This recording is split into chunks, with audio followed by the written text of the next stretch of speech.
Bienvenidos al Bibliófilo. Como les había comentado anteriormente, decidí emprender la lectura de la historia de Roma de Mommsen, acompañada y en paralelo con la historia de Roma de Tito Livio. En realidad me parece un gran privilegio poder hacer esta lectura simultánea porque va complementando todo sobre esta gran época. Si bien en Tito Livio tenemos todos los detalles, que en algo se puede decir que es como los árboles, con la magnífica interpretación y las reflexiones que hace Mommsen, tendríamos un panorama general. Tendríamos al bosque. Acompáñenme en esta gran aventura donde tendremos el libro 1 y 2 de Mommsen y los 3 tomos de Gredos de Tito Livio, que comprenden principalmente el origen de Roma, la constitución de la República y las guerras en Italia.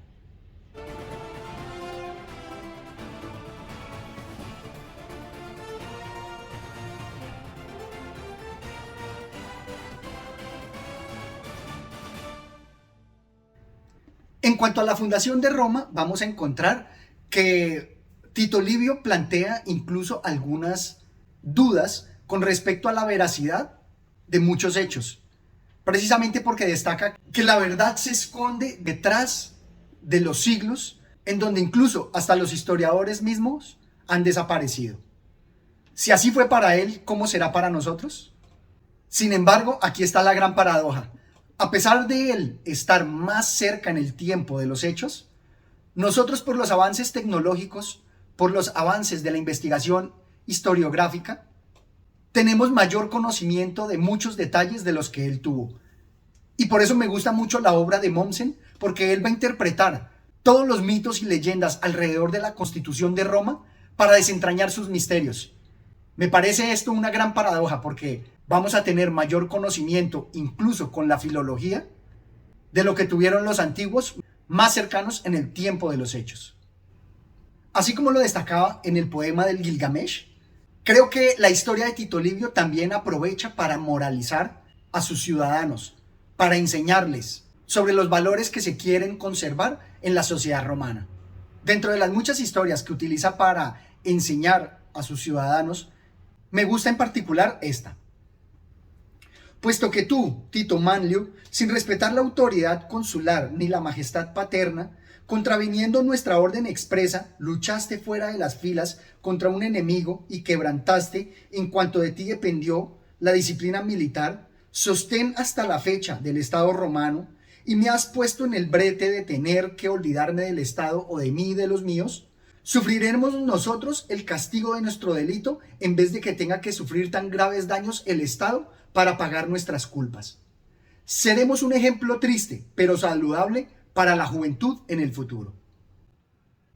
Me gusta este aparte porque destaca que a pesar de que los resultados hayan sido exitosos, no se dejan llevar por el éxito a toda costa y por cualquier medio, sino que destaca aquí el valor de la disciplina para el Estado. Algo que destaca Mommsen ampliamente frente a las diferencias entre los dos grandes de la historia antigua, como son Grecia y Roma, destacando precisamente el pensamiento colectivo que tiene Roma y sus ciudadanos. Tal como lo dice acá. Roma ha sido la ciudad más grande del mundo antiguo, pero ha pagado bien cara su grandeza con el sacrificio de las libertades interiores individuales, que fueron, por el contrario, la magnífica herencia de la sociedad helénica. Como se observa allí y unido al pasaje anterior de Tito Livio, se sacrifican incluso la propia sangre por la grandeza de la ciudad de Roma. Ambos libros abundan sobre la descripción de todas las tribus que están en Italia, sobre las costumbres en el Lacio y a lo largo de la Confederación Latina, para destacar los rasgos característicos del pueblo romano. Y de nuevo, me gusta mucho en esta lectura simultánea que se puede aprovechar tanto los detalles que expone Tito Livio como el panorama gigantesco y profundo que enriquece nuestra perspectiva global a través de hechos filológicos con los cuales sustenta sus ideas Theodor Mommsen. Luego entramos a lo que es propiamente la República, y aquí destaca principalmente que este gran Estado debe su grandeza a la aplicación de las leyes que hizo. Leyes fundamentales que permitieron al colectivo de la ciudad poder regular sus relaciones entre sus ciudadanos y también con el exterior, con otros pueblos. A continuación voy a compartir con ustedes algunos apartes que me gustan enormemente porque todavía con la aplicación de las leyes en nuestra sociedad moderna se prestan para extraer de allí algunos aprendizajes. Por ejemplo, con respecto a los medios que tiene la ley para evitar la discriminación, tenemos este. Nos dice así en el libro cuarto: no podíais conservarla pura con medidas de tipo privado, no tomando esposas plebeyas ni dejando que vuestras hijas y hermanas se casen sino con patricios. Ningún plebeyo tomaría por la fuerza a una doncella patricia. Es ese un capricho de patricios. Nadie hubiera obligado a nadie a un compromiso de matrimonio contra su voluntad. Pero en realidad, el prohibirlo por ley, el abolir el matrimonio entre patricios y plebeyos, eso es en definitiva afrentar a la plebe. Me gusta mucho que el pueblo romano es muy práctico en todas sus decisiones, en todas las leyes que plantea. Y aquí cómo va evolucionando en su concepción de las mismas, no dejando todo al arbitrio de las decisiones privadas, sino normalizando incluso los matrimonios para evitar injusticias o discriminaciones. Y por eso se plantea de forma tajante y directa que la ley debe resolver lo que las decisiones de los ciudadanos no generan de manera espontánea o por costumbre. Nos dice así en el libro sexto: había que conseguir mediante ley lo que no era posible como favor en los comicios y dejar fuera de discusión uno de los consulados, al que la plebe tuviese acceso, porque si se lo dejaba en lid, el premio iba a ser siempre del más poderoso. En la actualidad, cuando se generan las leyes, muchas veces se pierde esa perspectiva de tratar de proteger al más débil y dejamos que los ciudadanos estén abandonados a la ley del más fuerte y el Estado no genera las garantías que debería generar. Qué gran enseñanza la que nos dejan los romanos. Y me gusta de Tito Livio que nos presenta las diferentes caras de la moneda. También nos presenta todas las dudas que se presentaban frente a dejar leyes que protegieran tanto a los débiles y se olvidara del mérito, se olvidara de la iniciativa privada. Como acá en el libro sexto. Andan buscando la manera de arrancar por la fuerza los honores, no la de optar a ellos, y están dispuestos a conseguir lo máximo de forma que no deban nada ni siquiera por lo mínimo. Y prefieren ser candidatos a los honores a base de oportunidades más que de mérito. Claro, aquí nos está hablando de las objeciones que presentan los patricios, pero aquí hay que destacar que justamente ellos tienen las oportunidades que su posición social les brinda y que si no se les ofrece las mismas oportunidades a la plebe, no van a poder acceder a esos cargos. Por tanto, la ley debe intervenir allí para dejarlos en igualdad de condiciones. Todo esto me parece muy actual, así como también las enseñanzas que nos presentan los romanos a base de las luchas que tuvieron los tribunos para conseguir sus derechos. Algo que me recuerda mucho a la actualidad, donde se quiere impedir las marchas, la huelga, las manifestaciones populares, queriendo que todo se haga con el diálogo, cuando los que son menos poderosos están bajo las condiciones que imponen los ricos y poderosos. Me gusta mucho esta parte porque incluso para los romanos fue una larga lucha y nos demuestra que constantemente debemos estar atentos a luchar por nuestros derechos. Nos dice así en el libro sexto: que os vean dispuestos a emplear la fuerza, ellos mismos cederán de su derecho. Hay que tener algo de osadía todos en conjunto o sufrirlo todo cada uno en particular. Qué grandes palabras. Esa es la unión que deberíamos tener todos como pueblo para forjar nuestras leyes y construir nuestros derechos, para que no nos veamos abandonados cada uno como individuos ante la fuerza de un leviatán como es el Estado, manejado por los ricos y poderosos que pueden destruir a cada uno por separado. Por eso no debemos ser indiferentes al sufrimiento de nuestro semejante y luchar todos en conjunto por nuestros derechos. Muy seguramente, esas luchas también nos beneficiarán, como lo ha demostrado la historia con las ganancias que ha logrado la clase obrera para todos los empleados. Condiciones dignas y menores horarios de trabajo. Claro, la lucha no es fácil. Y precisamente aquí en otro pasaje nos lo presenta Tito Livio. Dice así en el libro 7: si se le hicieron a la plebe todas estas concesiones, resulta evidente que la sublevación contó con fuerzas considerables. Importante lo que nos muestra aquí Tito Livio. Las concesiones no se ganan a base de súplicas, a base de llanto o discusiones intelectuales. Muchas veces hay que emplear la fuerza para que las voces y las razones sean escuchadas.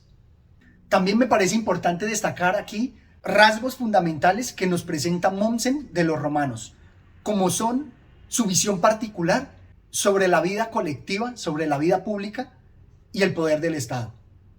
Nos dice así: las revoluciones y las reformas en Roma han tenido de notable que nunca atacaron el derecho supremo del Estado, ni jamás pretendieron privarlo de sus representantes verdaderos y necesarios. No reivindican contra él los llamados derechos naturales del individuo, y la lucha versa solo sobre las formas de la función representativa. Desde los tarquinos hasta los gracos, el motivo de los alzamientos de los progresistas no es tanto la limitación de los poderes del Estado como del funcionario. Jamás olvidaron que el pueblo, en vez de reinar, debe ser regido. Este pasaje me parece que engloba muy bien lo que de forma particular nos iba mostrando Tito Livio. Todas las luchas de los tribunos contra el patriciado para lograr derechos y leyes que permitieran una armonía en el funcionamiento del Estado, donde estaban los intereses de los ricos, pero también la plebe, una parte integrante del Estado romano. Pero aquí Mommsen nos da un esquema global donde nos presenta que las luchas o el pensamiento de los romanos no se daba tanto como los derechos propios del Estado, sino que dentro de esas reglas regulaban era la representación, un rasgo fundamental que nos permite comparar nuestra actualidad con ese pensamiento y con todo lo que sucedió en la época. A medida que leemos a Tito Livio, podemos entender cuál es su posición, cómo se entiende que muchas veces los poderosos, los vencedores, son quienes escriben la historia y por tanto sesgan el pensamiento. Y por eso me gusta encontrar algunas de las mentiras o verdades a medias que nos va contando el autor. Por ejemplo, nos dice así en el libro 9. La tranquilidad que reinaba ya en Etruria se vio turbada por la súbita rebelión de los umbros, pueblo que, salvo haber sentido el paso del ejército por su territorio, no se había visto afectado por los desastres de la guerra. Claro, cómo no, nos dice que reinaba la tranquilidad, pero para los romanos, pero para aquellos que estaban allá, ¿cuáles no fueron los desmanes que le obligó al pueblo a levantarse y rebelarse? Él nos dice que solamente habían sufrido el paso del ejército por su territorio, pero todos sabemos que al son de la guerra se desplazan también unas desgracias que no necesariamente tocan a los vencidos, sino también a aquellos que se interponen en el camino de los ejércitos. Pero claro, él con su afán moralizante no nos va a presentar todos los desmanes del pueblo romano y nos va a pintar el cuadro de Italia como mejor regido por los romanos en vez de las otras tribus. El autor trata de minimizar de pronto su posición mostrándonos algunos otros hechos o presentando algunas dudas, tratando de mostrar su imparcialidad. Pero si leemos atentamente, veremos que no es así. Hay muchos pasajes en donde si las otras tribus son decididas, pero el desenlace no les es favorable, entonces aduce argumentos en donde manifiesta que no los acompañaba la razón. Mientras que a los romanos, todo su actuar, todo su ímpetu, favorecidos por el resultado, los encumbra y trata de aprovechar esos hechos para educar a las generaciones venideras, diciéndoles: el desenlace enseñó que la fortuna ayuda a los decididos. Y a pesar de darse cuenta Tito Livio que hay algunas mentiras aprovechadas por los que escriben la historia, aún así las presenta y no desenmaraña todos los misterios que puede haber. Nos dice así: creo que la historia fue alterada en los elogios fúnebres y en las falsas inscripciones de los retratos, al inclinar a su favor las familias, la fama de las hazañas y los cargos con mentiras que inducen a error. De ahí sin duda la confusión entre las gestas individuales y los vestigios históricos públicos. Y todo lo anterior se presenta precisamente porque la historia no es solamente para contar hechos anteriores. La principal función es moralizar, es poder transmitir a las futuras generaciones las virtudes y los comportamientos que quieren perpetuar. Por el contrario, Mommsen me gusta cómo plantea algunas preguntas bastante agudas sobre contrafactuales o cómo la historia pudo haberse desarrollado de forma diferente. Por ejemplo, acá, la experiencia de los sitios de Perinto y de Bizancio por Filipo de Macedonia, de Rodas por Demetrio y por último de Lilibea por Pirro, inducen a dudar de que en esta época el arte de la guerra hubiese progresado lo suficiente como para dar al sitiador superioridad sobre la ciudad sitiada cuando ésta tenía buenas murallas, valerosos defensores y un puerto en el mar. ¿Quién puede predecir lo que habría sucedido en Italia si los fenicios hubieran puesto el pie en la península con la posesión de Tarento, así como con la posesión de Lilibea tenían la llave de la Sicilia? El solo hecho de plantear esta duda nos induce a pensar que no todo en la historia es determinístico, que hubieron algunos hechos particulares que determinaron su desarrollo.